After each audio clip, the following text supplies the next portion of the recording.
Assalamualaikum warahmatullahi wabarakatuh. Di sini kami akan mempresentasikan hasil diskusi kami tentang kerusakan lingkungan hidup akibat ulah manusia. Sebelumnya, perkenalkan anggota kami yang terdiri dari saya sendiri, Dwi Damayanti, Alvin Alfian, Mariska Aulia Fahma, dan Ananda Febrianti Putri.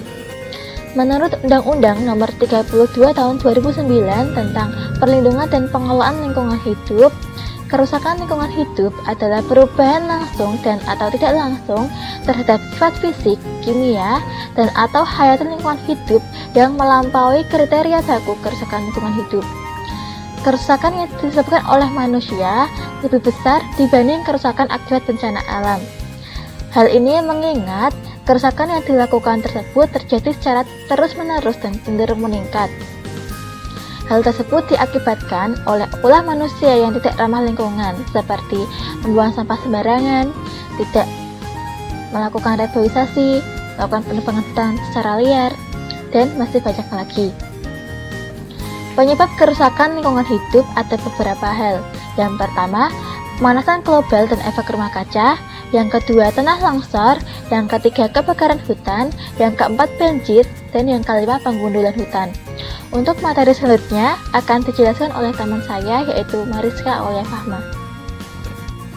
Selanjutnya, saya akan menjelaskan tentang penyebab kerusakan lingkungan hidup.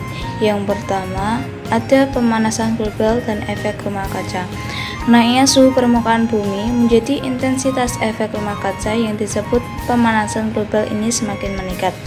Salah satu penyebab meningkatnya pemanasan global adalah meluasnya karbon dioksida yang dihasilkan dari kegiatan manusia seperti asap-asap pabrik dari industri dan kendaraan bermotor. Efek dari pemanasan global ini yaitu tumbuhnya berbagai macam wabah penyakit akibat suhu yang rendah, perubahan iklim yang tidak menentu, dan lain-lain. Upaya penanggulangan yang pertama, memperbanyak penanaman pohon.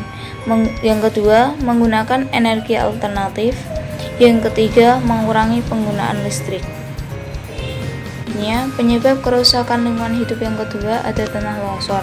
Tanah longsor atau gerakan tanah adalah peristiwa geologi yang terjadi karena pergerakan massa batuan atau tanah dengan berbagai jenisnya, seperti jatuhnya gumpalan tanah besar atau batuan. Kurangnya tanah yang tandus mengakibatkan longsor itu terjadi dan tidak adanya penanaman kembali atau reboisasi. Tanah longsor mengakibatkan banyak rumah-rumah yang roboh, jatuhnya korban jiwa. Tanah longsor akan mengakibatkan putusnya jalur transportasi.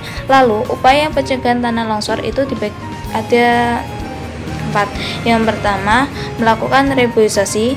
Yang kedua, membuat terasering. Yang ketiga, tidak membuat kolam atau perkebunan di lereng yang dekat pemukiman. Yang keempat, tidak membuat rumah di bawah, tepat di pinggir atau dekat tebing.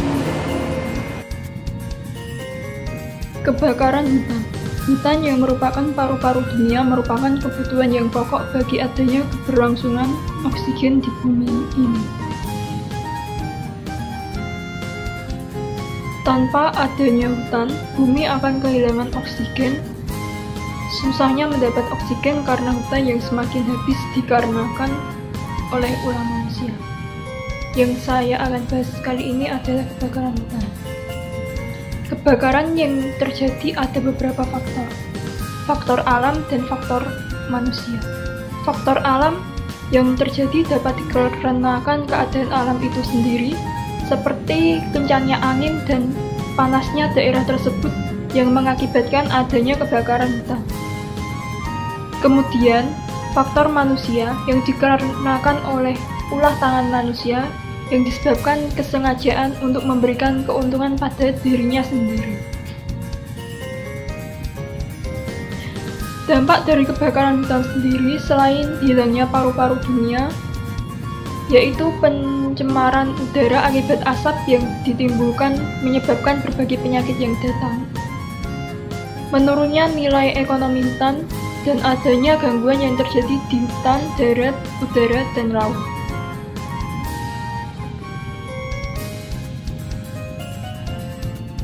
Upaya penanggulangan terjadinya kebakaran hutan Yang pertama, memberdayakan sejumlah posko yang bertugas menanggulangi kebakaran hutan di semua tingkat. Yang kedua, menyediakan mobil pemadam kebakaran yang siap untuk digunakan. Yang ketiga, tidak meninggalkan api unggun dalam hutan.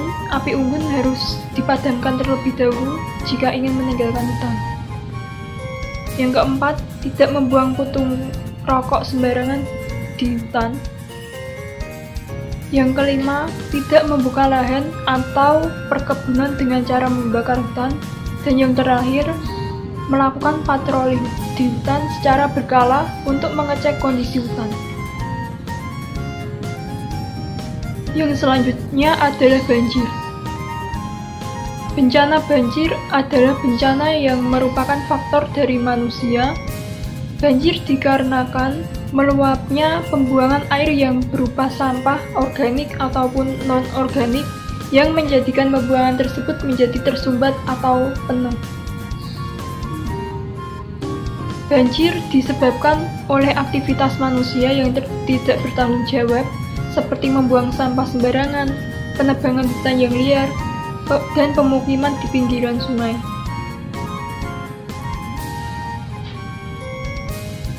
Akibatnya, dampak dari masalah banjir ini yaitu adanya wabah penyakit yang akan menyerang masyarakat setempat, ladang, tanaman, lahan pertanian yang rusak, berkurangnya ketersediaan air bersih, dan lain sebagainya.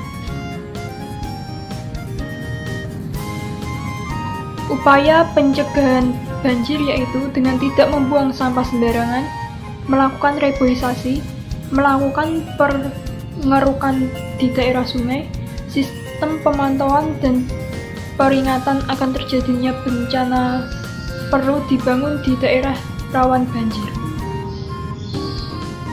Pengundulan hutan.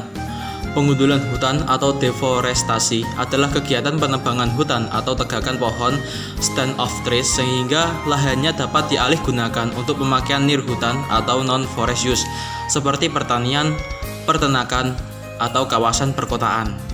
Pengundulan hutan ini terus meningkat dari waktu ke waktu yang mengakibatkan perekonomian masyarakat tersebut menurun. Semakin panasnya daerah tersebut karena tidak ada lagi perlindungan sebagai perisai dalam penanganan tersebut. Flora dan fauna semakin terancam kepunahannya, dan lebih parahnya lagi terjadinya tanah longsor yang mengakibatkan bencana yang dapat terjadi dan mengancam masyarakat di sekitarnya. Berikut ada beberapa upaya-upaya untuk pencegahan pengundulan hutan. Yang pertama, berupaya mereboisasi ataupun penanaman kembali hutan yang gundul. Yang kedua, melarang pembabatan hutan secara sewenang-wenang. Yang ketiga, menerapkan sanksi yang berat bagi mereka yang melanggar ketentuan mengenai pengolahan hutan. Dan yang terakhir, menerapkan sistem tebang tanam di kegiatan penebangan hutan. Sekian dari kelompok kami. Terima kasih atas perhatiannya. Wassalamualaikum warahmatullahi wabarakatuh.